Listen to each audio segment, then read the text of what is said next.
Et on poursuit avec la valse des budgets municipaux qui commence dans la région. Plusieurs municipalités vont présenter ce soir leur exercice budgétaire 2026 à leurs citoyens, notamment Amos, Rouyn-Noranda et Val-d'Or. Olivier, plusieurs citoyens vont surveiller si leurs taxes augmenteront. Oui, absolument, André, puisqu'il faut se rappeler que l'an dernier, les principales grandes villes de la région avaient connu des augmentations.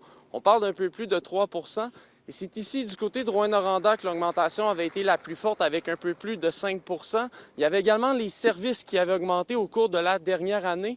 Et l'ombre sur le tableau, c'est le côté des maisons, alors que les propriétaires devront s'attendre à payer un petit peu plus de taxes au cours de la prochaine année. Je me suis d'ailleurs entretenu ce matin avec des personnes pour savoir ce qu'elles pensent.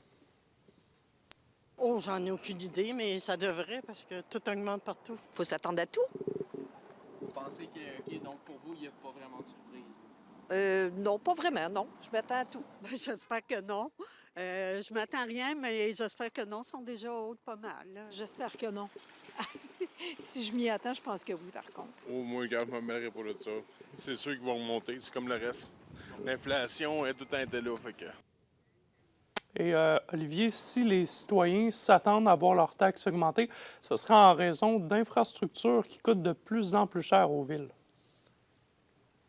Oui, effectivement, André, parce qu'on sait que les villes, chaque année, doivent, par exemple, réparer le réseau d'aqueduc ou encore construire des nouvelles routes ou, bien évidemment, construire des logements. Et selon les associations municipales à qui j'ai parlé, c'est ce qui explique pourquoi est-ce qu'il faut augmenter les taxes dans les années suivantes.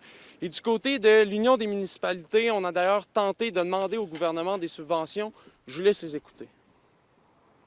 Si on regarde pour faire un bout de chemin, ce qui nous coûtait 500 000 600 000 du kilomètre est rendu à plus d'1 million quand on joue dans l'infrastructure.